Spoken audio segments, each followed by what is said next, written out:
다음으로는 비영리법인인 사회적협동조합 그리고 사회적 기업의 여성기업 인정에 대한 부분인데요. 작년 10월경에 정부가 59개 규제 애로사항 개선 과제에 이 사항이 포함되어 있긴 했습니다. 하지만 아직까지 가시적인 형태로 드러나 있지 않고요. 현장에서는 굉장히 시급한 문제로 확인되고 두드러지고 있습니다. 오늘 이거에 대한 발제는 대구에 계신 레드리본 사회적 협동조합 김지영 이사장님께서 해주실 건데요. 이사장님은 오늘 거리상 그 현장에 참석하지 못했고 줌으로 참석해서 계십니다. 그래서 줌으로 발제 내용 들으실 건데요. 아까도 말씀드렸지만 줌이나 유튜브를 통해서 질문사항 올려주시면 좋은데요. 지금 한두 분씩 계속 올려주고 계십니다. 다양한 의견들을 좀 주셔서 저희가 오늘 이렇게 가진 제도 개선에 대한 이야기들이 조금 더 풍성해지고 이후 논의가 좀 더 현실에 맞닿은 것들로 갈 수 있도록 협조를 해주시면 좋을 것 같습니다. 줌으로 참석한 레드리본 사회적협동조합 김지영 이사장님에게 마이크를 넘기도록 하겠습니다. 네, 안녕하세요. 잘 들리시나요? 네, 잘 들립니다. 네. 제가 대구에서 일을 하고 있어서, 서울까지 가는 것보다는 현장에서 선생님들 뵙고, 제도 개선 토론회에 참여하는 것으로 이렇게 되었습니다. 아쉽게 생각하고요. 좋은 날이 빨리 와서 얼굴 직접 뵙고, 밥도 먹고, 좋은 얘기들 많이 나누었으면 하는 바람으로 시작해 보겠습니다. 일단 제가 오늘 이제 유튜브로도 생중계가 되는 것으로 아는데요. 선생님들과 좀 나눌 경험들은요. 사회적 협동조합을 저희가 2013년도에 설립 인가를 받고 현재까지 좀 현장에서 좀 실제로 느꼈던 부분들 중에 좀 개선이 필요한 내용들이 어떤 것들인지 좀 여성기업과 관련된 내용을 중심으로 해서 현장에서 실제로 좀 경험했던 부분들을 나누고자 합니다.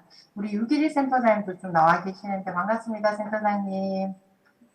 한 3년 전? 4년 전쯤에 이제 센터장님이. 반갑습니다. 네, 반갑습니다. 네. 그때 당시에 이제 사회적 협동조합의 여성기업 인정과 관련돼서 전체 박람회에서 한번 이 문제 제기를 한번 해보면 어떨까. 이 심각하게 제도 개선되어야 할 중요한 지점 중에 하나이다. 그때 당시만 해도 이제 사회적 협동조합뿐만 아니라 협동조합에서도 이 여성기업으로서 인정되지 못하고 있는 그런 상황이었었습니다. 다행스럽게도 19년도에 관련법이 이제 개정이 되어서 19년 10월 여성기업 지원에 관한 법률 시행령이 이제 개정이 된 것으로 압니다.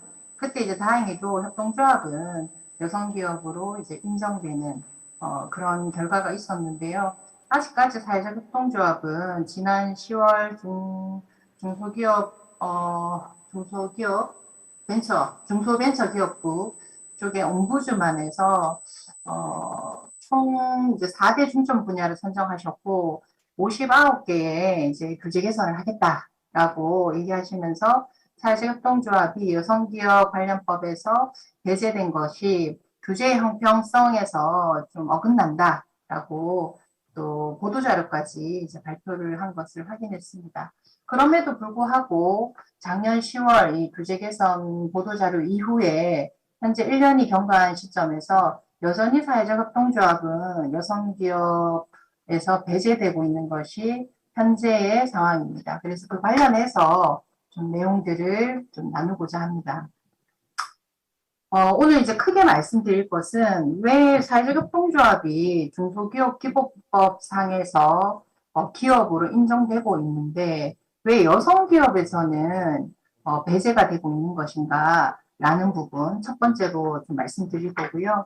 두 번째는 사회적 협동조합은 대체 영리인 건지 비영리인 건지 저희 당사자들도 잘 지금 이해를 하고 있지 못합니다. 그래서 지금 네, 그래서 어느 때는 비영리, 어느 때는 영리, 그래서 사실은 비영리에서 좀 뭔가 세제 어떤 그 정책적으로 지원되거나 좀 어떤 특례 조치들을 받을 부분에 있어서는 또 배제되고 또 영리에서도 어떨 때에는 배제되는 그런 현실들이 있습니다. 그래서 저희가 경험한 것을 중심으로 또 사례 공유를 해드리겠습니다. 그리고 공공기관 우선 구매와 관련돼 있어서도 사회적 협동조합은 좀 제도의 사각지대에 놓여 있는 것이 사실입니다. 그래서 이렇게 크게 세 가지 부분으로 해서 말씀을 드리도록 하겠습니다. 먼저 저는 사회적 협동조합을 이렇게 이해하고 또 함께 조합원들과 운영을 하고 있는데요. 사회 문제 해결의 주체로서 또 복지 전달의 체계로서 작동하고 있다 이렇게 이해하고 있습니다. 두 번째는 사회 가치를 창출하는 데 상당 부분 큰 역할들을 하고 있다고 생각을 하고 있습니다. 그리고 사회 역할에서 배제된 소수자분들의 연대 활동으로서 상호구조라든지 소액대출 이러한 좀 특별한 부분에 있어서 협동조합 내지는 다른 여타의 사회적 경제 기업들과는 좀 차별성이 존재한다. 그런 측면에서 사회 가치를 추구하는 것이 가장 최우선의 목적이자 설립 목적이자 목표이다.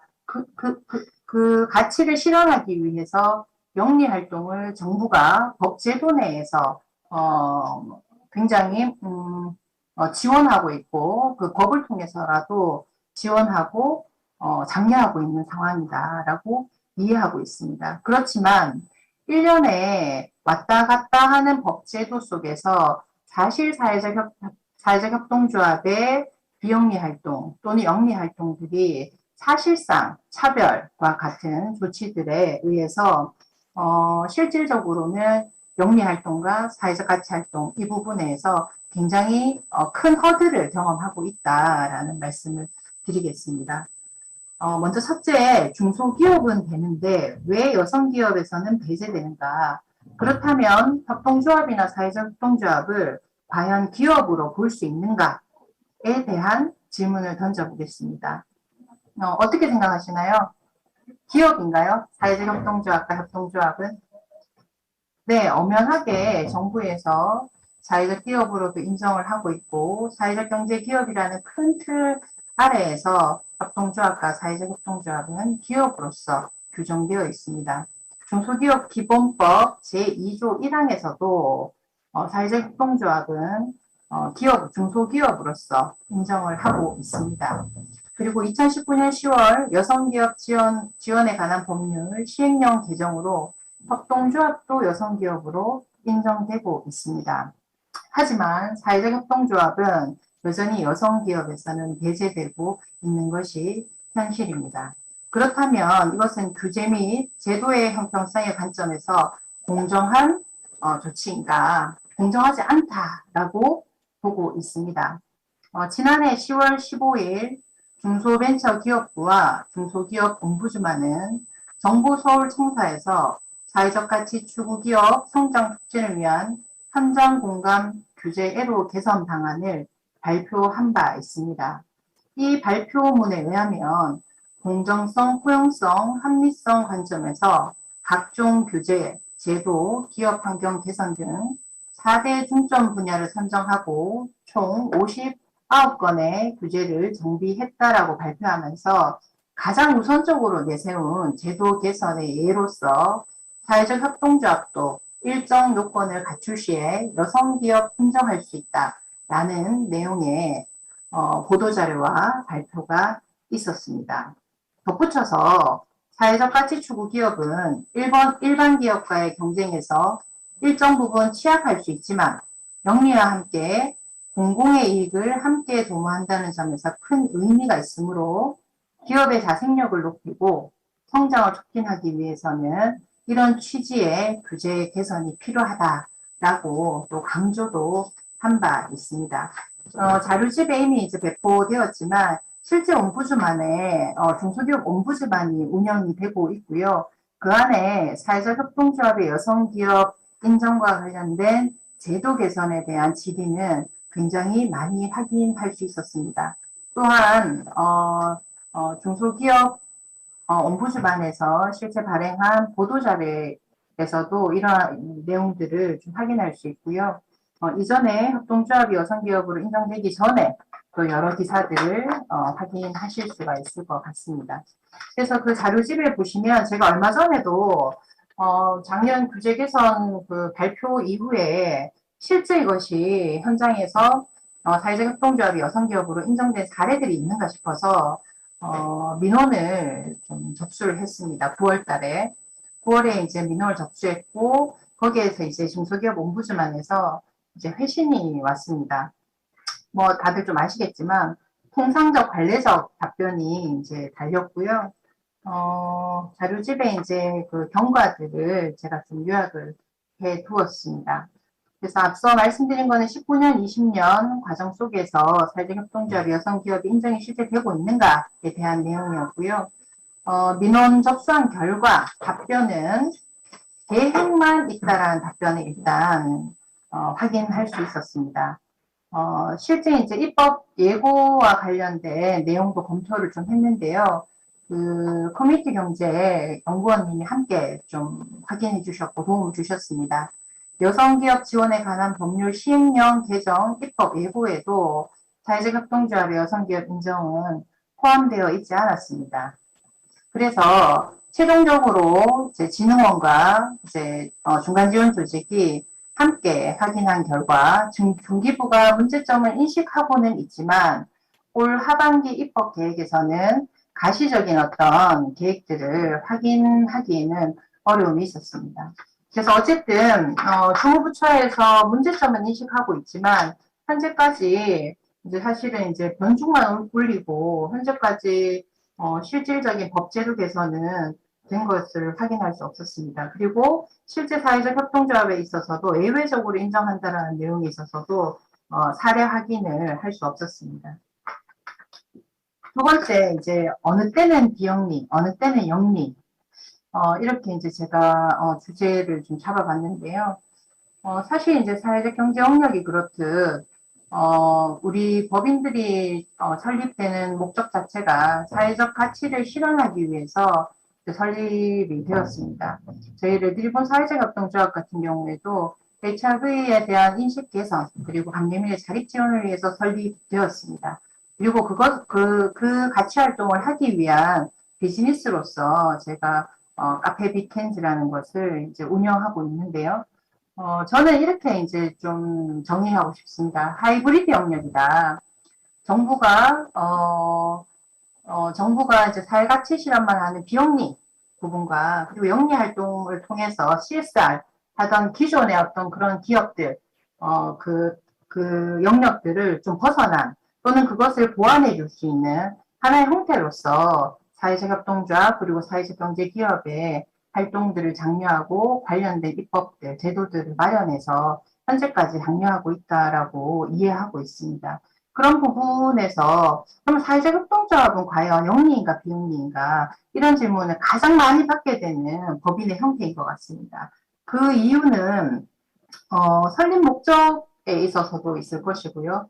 두 번째는 구성원의 이익 배분과 관련된 지점이 좀 첨예하게 좀 뭐랄까요 이야기 되어지고 기존에 존재하지 않았던 어떤 법인의 성격이다 보니 상당 부분 각 이제 해당 부처마다 다르게 적용하고 또는 다르게 이해하는 부분들이 있는 것 같습니다. 그래서 이 부분과 관련돼 있어서는 어쨌든 사회적 가치를 실현하는 데 있어서의 가장 큰 목적 하에 영리 활동을 할 수 있도록 하는 이 본연의 취지가 둘 다 잘 상승작용을 할 수 있도록 저는 법제도가 개선되어야 한다. 즉 하이브리드로서 인정이 돼야 된다. 어느 때는 영리, 어느 때는 비영리 이렇게 인정이 되어야 한다는 것이죠. 그래서 사회적 협동조합 같은 경우에는 어쨌든 이제 조합원들이 배당이 안 되지 않습니까? 그래서 구성원들이 이익 분배가 되지 않습니다.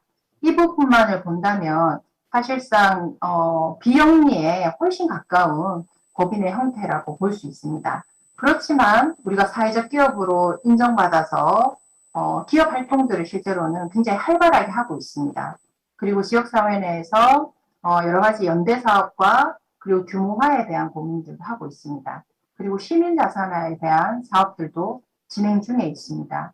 이러한 활동들은 비영리의 가치가 제1원칙이지만 그것을 구현하는 데 있어서는 영리 활동들을 굉장히 활발하게 진행해야지만 가능한 그런 미션들이라고 볼 수 있겠습니다. 그런 차원에서 영리 기업이기도 하고 비영리 기업이기도 하다. 이렇게 보아야 한다라는 생각을 가지고 있습니다. 먼저 민법과 공익법상의 사회적협동조합은 비영리법인에 속하지 않습니다.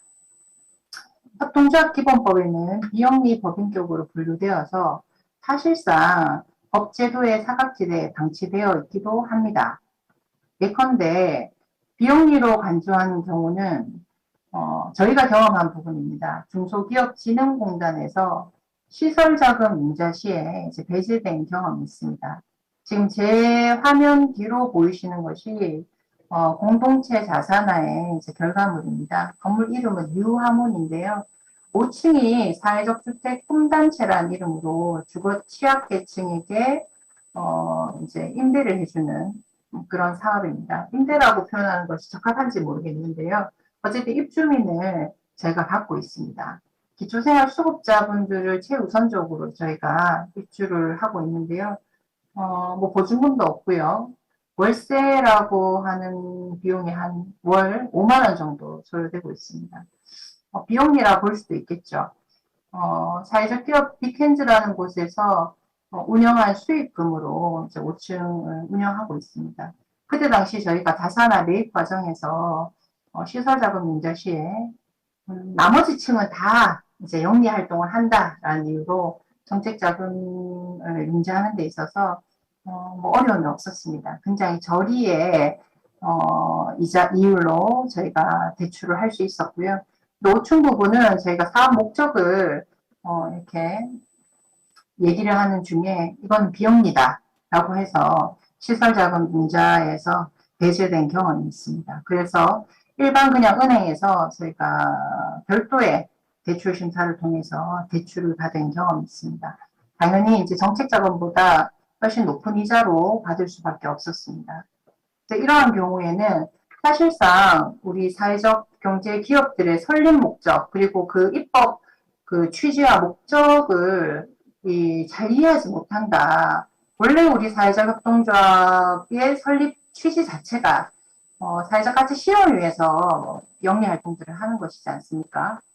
그런데 그것이 사회 가치를 추구한다는 이유로 융자에서 배제되는 부분은 영리 활동을 하는 부분과 하지 않는 부분을 명확하게 선을 그어서 이 영역은 사실 우리 법인은 하나임에도 불구하고 이 부분은 영리 사업이 아니기 때문에 대출해 줄 수 없다라는 부분은 굉장히 제도의 어떤 좀 사각지대에서 저희가 좀 접근하지 못했다 정책 자금에 이렇게 생각하고 있습니다. 그리고 이제 투자 대상 최근에 이제 저희가 자금 조달 설명회에 또 저희가 자금 조달을 한 경험들을 나눈 적이 있었는데요. 그때 이제 사회적 협동조합은 투자 대상에서 또 배제가 되잖아요. 내용은 어쨌든 저희가 비영리라는 이유에서 투자를 받을 수 없다라는 것이었습니다. 이 부분이 상당히 아쉽게 느껴졌습니다. 그 기본 가치와 철학에 대해 사회적 협동조합의 운영 원리와 가치와 철학에 대해서 당연히 동의하고 비영리성이 유지되어야 된다라고 강력하게 생각하고 있습니다. 그럼에도 불구하고 이 사업들을 유지해가는 데 있어서 투자를 받을 수 없는 부분은 제도적으로 좀 개선이 필요한 부분이다라는 생각이 좀 들었습니다. 그리고 영리로 간주하는 경우는 조세특례 제한법 85조 6 그리고 지방세특례 제한법 22조에 이제 되어 있는데요. 사회적 협동조합은 이러한 이제 세금과 관련돼서 좀 사회적 기업은 물론 이제 되어 있습니다만 사회적 협동조합은 좀 배제되어 있는 부분이 있다. 일부러 차별하기 위해서 이제 배제한 것 같지는 않습니다. 근데 어쨌든 좀 배제되어 있다. 그리고 지방세 특례 제한법 22조에는 그 사회복지법인과 관련해서는 지방세 사업 소분 경우에 이제 감면 제도가 있습니다. 사회적 협동조합이 비영리이기 때문에 대출도 안 되고 투자도 안 되고 이렇다면 사실상 이제 세금 부분에 있어서는 또 이 부분에서는 또 포함이 되어서 세금적인 지원은 되어야 할 텐데 이 부분에서도 또 배제가 되는 부분인 거죠. 그래서 사회적 협동조합을 현장에서 운영하는 기업 입장에서는 어떨 때는 영리라서 안 되고 어떨 때는 비영리라서 안 되고 대체 우리 법인의 법적 지위는 과연 무엇인가 라는 이제 의문들이 들 수밖에 없는 것 같습니다. 저는 또 한편으로는 당연하기도 하다라는 생각은 듭니다. 앞서 말씀드린 것처럼 전제는 영리이기도 하고 비영리이기도 한 것입니다. 그런데 이 사회적 협동조합이 성장하고 그리고 사회가치 실현을 제대로 할 수 있도록 하기 위해서는 이러한 것들이 영리라서 안 되고 비영리라서 안 되고 쪽으로 가는 것이 아니라 영리라서 보장되고 그리고 비영리라서 보호되고 이런 쪽으로 법제도 개선들이 계속 되어야 하지 않나라는 생각을 가지고 있습니다. 마지막으로 공공기관 우선구매 제도의 형평성과 실효성이 좀 담보되어야 한다. 이 내용은 저희 지역 내에 무한상사 사회적 협동조합이라고 있습니다. 대구의 이제 사회적 경제 기업들, 그리고 당사자 조직들, 그리고 중간 지원 조직, 그리고 대구시 등등의 이해관계자들, 그리고 이해관계자들이 함께 출자해서 이제 만든 종합유통상사가 이렇게 보시면 되겠는데요. 무한상사 사회적 협동조합입니다. 그래서 공공구매와 관련돼서 굉장히 현장에서 열심히 뛰고 계신 기업입니다. 대구는 이제 이전 혁신도시에 이전 공공기관이 11개가 이제 집적되어 있습니다. 그래서 그쪽에서 이제 공공구매들이 굉장히 활성화되고 있고, 인식들도 많이 예전에 비해서는 많이 좋아진 편입니다. 사회적 협동조합 얘기만을 좀 간단히 드리면, 사회적 기업의 공공구매 공고는 3%, 장애인 표준사업장은 0.6%, 사회적 협동조합 공공구매 공고는 0.1%로 제가 알고 있습니다. 그래서 실질적으로 사회적 협동조합의 공공구매와 관련되어서는 형평성이 좀 떨어지는 거 아니냐, 또 실효성이 좀 많이 떨어지고 있다, 이렇게 현장에서는 느끼고 있습니다. 그리고 사회적 협동조합은 지표상 단순하게 관리 대상으로만 여겨지지 실사례로서 좀 사회적 협동조합의 공공구매가 좀 소개되거나 좀 필요하다 이런 것들을 구매 담당자들이 좀 깊이 있게 인식은 아직 하지 못하는 것 같습니다. 그리고 이제 공공계약법상의 수의계약 시장에서 혁신도시 소재 공기업만 좀 예를 들면 500만 원 이내 수의 계약을 여전히 하고 있습니다. 우리가 2천만 원, 5천만 원 이런 내용들이 제도 계산이 되어 있지만 실제 현장에서는 이제 500만 원 이내로 이제 수의 계약이 이루어지고요. 다만 여성기업과 장애인기업 보유 시에는 2천만 원이나 상량 계약이 가능한 것이 현장의 실태들입니다. 그래서 이런 부분들에 있어서 보다 좀 실효적으로 사회적 협동조합의 공공구매가 좀 이루어질 수 있도록 좀 제도 개선이 필요하지 않나라는 생각이 좀 들고요. 그리고 중소기업과 여성기업과 관련해서는 구매 실적을 이제 기획재정부 장관에게 통보할 의무가 있죠. 그리고 사회적 협동조합이나 사회적 경제기업도 마찬가지입니다. 그렇지만 여성기업과 장애인 기업과는 좀 다르게 그 구체적인 내용은 정하고는 있지는 않습니다. 그러니까 구매한 것에 대한 보고는 이제 의무화로 되어 있지만 실제로 이 구체적인 내용들을 이제 정하고 있지 않다 보니까 실효성이 많이 떨어진다라는 것이 현장의 이제 목소리이기도 합니다. 자료집 보시면 이제 실제 민원과 민원에 대한 회신 내용들을 참고 자료로 좀 첨부를 해 두었습니다. 그리고 지난 2020년 10월 15일 날 규제 개선과 관련된 보도자료 내용도 되어 있고요. 가장 앞단에 기업 간 형평성 및 자생력 제고 그 안에 보면 사회적 협동조합에 대해서 일반 협동조합과 같이 여성기업, 장애인기업으로 인정하여 관련 사업 참여 등 우대 혜택을 부여하겠다라고 정식적으로 발표를 하고 있습니다. 내용을 좀 살펴보시면 좋을 것 같고요. 오늘 제가 이제 그 줌을 통해서 추가 자료를 조금 더 이렇게 보완해서 올렸는데요. 그 내용 중에 무한상사 사회적 협동조합으로부터 제공받은 사회적 협동조합 제품 구매 결과 내용이 또 함께 첨부되어 있습니다. 참고하셔서 공공기관별로 어느 정도의 이제 사회적 협동조합 물품들을 구매하고 있는지 한번 확인하실 수 있을 것 같고요. 다만 좀 참고하실 거는 19년도에 비해서 구매 비율이 오히려 증가했다는 걸 확인하실 수 있을 것 같습니다. 이것은 사회적 협동조합만이 이제 구매 비율이 상승한 것은 아니고요.